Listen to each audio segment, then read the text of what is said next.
The Lost Book of Eden, a hidden truth unearthed. What if the Bible's biggest secret was buried not by time but by those afraid of its truth?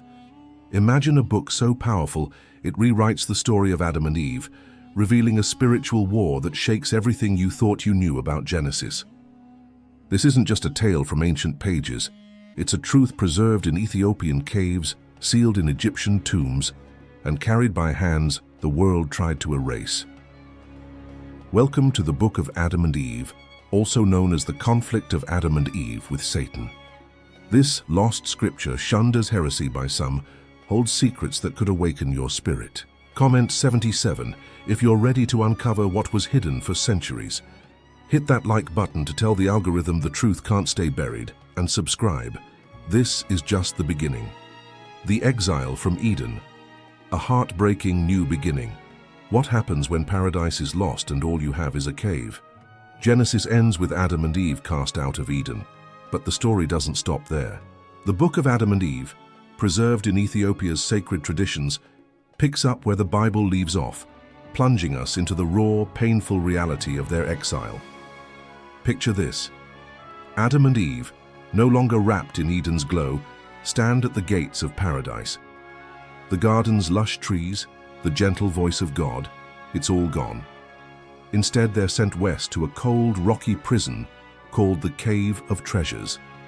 Adam stands at the cave's mouth, tears streaming down his face. "What is this darkness compared to Eden's light?" he cries. "What are these stones compared to the garden's rivers?" The air is heavy, the ground unforgiving. This isn't just a new home. It's a mirror of every moment you've felt lost, alone, or far from where you belong. For African American believers, this hits deeper. Our ancestors knew this exile, torn from Africa's soil, chained in ships and cast into a strange land. Like Adam, they wept for a home they couldn't return to. But here's the spark of hope. Even in the cave, God's presence lingered. He never left them, and He hasn't left us. Can you imagine fighting for your life against an enemy who never quits? The serpent didn't slink away after Eden. In this book, Satan's attacks grow fiercer, more personal. He's not just a snake, he's a relentless hunter, hurling boulders at Adam and Eve, trying to drown them in rivers, plotting their destruction. This is spiritual warfare, raw and brutal. One chilling scene shows Satan and his fallen angels transforming into beautiful maidens, rising from a riverbank with glowing smiles. "Come join us," they sing, their voices sweet as honey. "We're married, we have children, we thrive." It's a lie, a twisted mockery of God's covenant, designed to lure Adam into rebellion disguised as love. Doesn't that sound familiar? Satan doesn't need rivers or disguises today.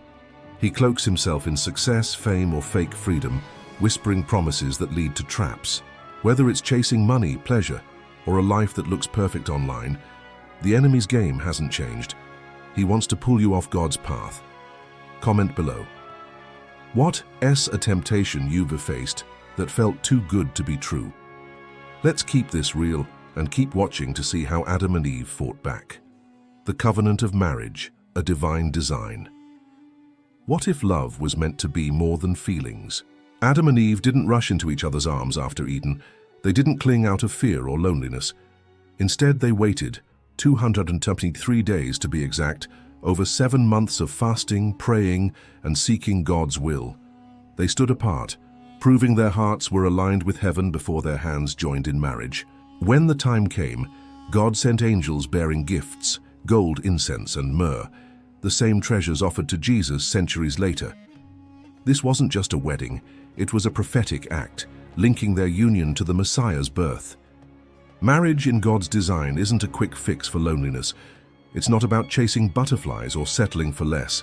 It's a covenant rooted in obedience and purpose. Adam and Eve's wait shows us that love aligned with God's timing is sacred, powerful, a reflection of His order in a broken world. Have you ever rushed a decision instead of waiting for God's voice? Share in the comments, and let's talk about how divine timing changes everything. Why does the world try to rewrite God's plan for love? Today, we treat marriage like a cure for emptiness, rushing into relationships without seeking heaven's guidance. But Adam and Eve show us another way, patience, prayer, and purpose. Their union wasn't just about them. It was a foundation for humanity, a holy act in a world of chaos. When we chase convenience over covenant, we miss the beauty of what God intended. Hit that like button if you believe love is worth waiting for, and let's keep digging into this ancient truth. Cain and Abel, a tragedy beyond the offering. What if the first murder was about more than jealousy? We all know the story of Cain and Abel. Two brothers, two offerings, one accepted, one rejected. But the book of Adam and Eve unveils a deeper layer, one that cuts to the heart. Cain had a twin sister, Lulua, radiant and beautiful. Abel's twin was Aliyah, gentle and pleasing to God. When it came time for marriage, God's command was clear. Cain was to marry Aliyah, and Abel was to take Lulua. But Cain's heart burned for his own twin, Lulua. His offering wasn't just rejected by God, his desire was rejected too. Cain's rage wasn't only about a failed sacrifice, it was about a heart consumed by what he couldn't have. His rebellion against God's will exploded into the first murder, staining the earth with Abel's blood. This wasn't just a family feud, it was the start of a war between flesh and spirit, desire and obedience. Have you ever struggled to let go of what you wanted for what God planned? Comment below. Your story might help someone else keep watching. Why does our will keep clashing with God's? Cain's choice echoes in us all. Every time we pick our own path over God's, we walk in his shadow. The book of Adam and Eve shows that sin isn't just about actions, it is about a heart turned inward, choosing self over surrender. But even in tragedy, hope remains. Abel's blood cried out, and God heard. Just like he hears us when we call, even in our darkest moments. The daughters of Eden, forgotten warriors. Who were the women who shaped humanity's future?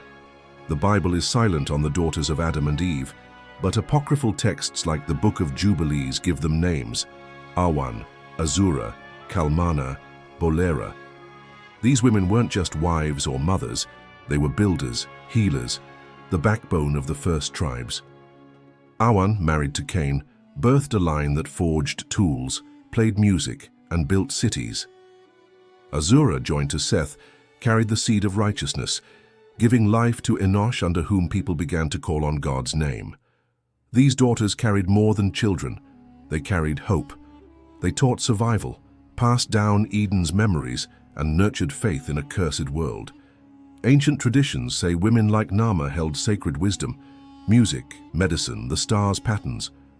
Their beauty and strength drew both men and angels, but their power was buried by history. Why do we overlook the women who held the world together? Let's honor them. Share this video to spread their story. What happens when we forget the builders of our past? Cain's city, Enoch, didn't rise by his hands alone. Unnamed daughters laid its stones, birthed its people, shaped its culture. Without them, there'd be no music, no tools, no legacy. Yet Scripture barely mentions them. For African American believers, this silence feels familiar. Our grandmothers prayed in fields, our mothers sang through chains, our sisters held communities together.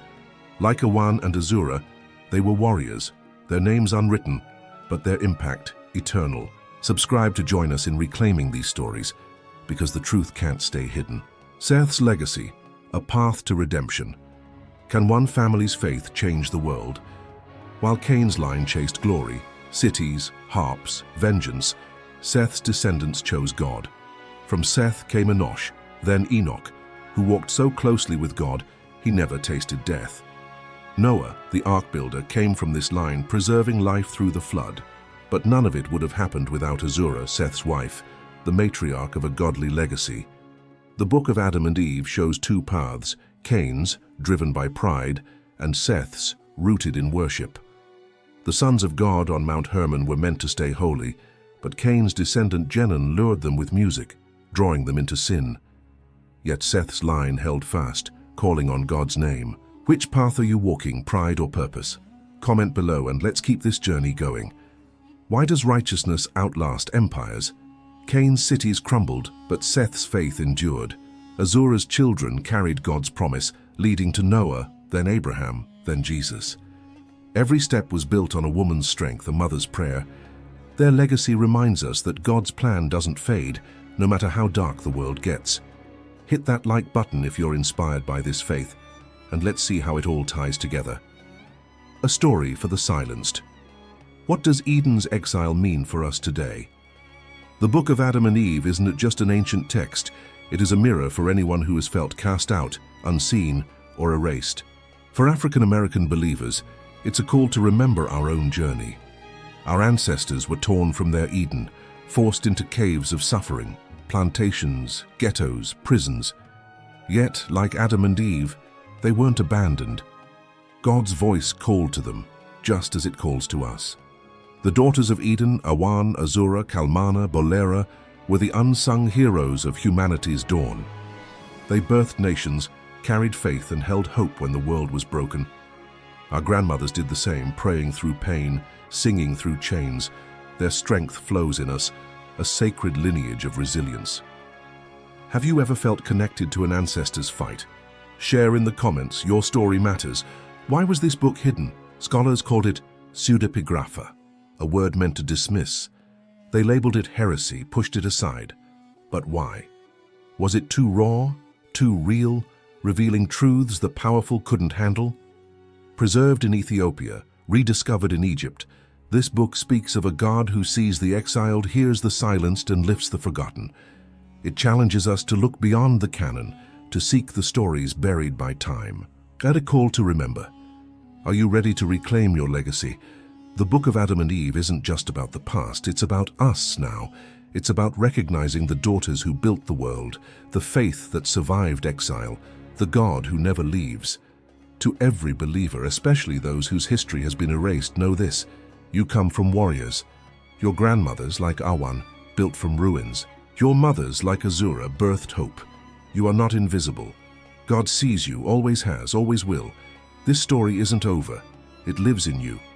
Honor the forgotten daughters by living with their strength, their faith, their fire. Let's break the silence together. Subscribe to keep uncovering these truths. Share this video with someone who needs it. And comment 77 to join the movement. The algorithm can't bury what God has revealed. What's your role in this story? The Book of Adam and Eve calls us to remember, to fight for truth, to walk in God's timing. Whether it's love, purpose, or faith, don't settle for Satan's counterfeits. Choose the covenant, the path of Seth, the legacy of Azura. Your story, like theirs, can shape nations. Hit that like button if you're ready to live with purpose. And let's end this journey with a promise. The truth will rise, and so will we. Thank you for joining me on this dive into Eden's lost chapter. May your name, like those of the daughters of Eve, be remembered forever. Until next time, keep seeking, keep believing, and keep shining.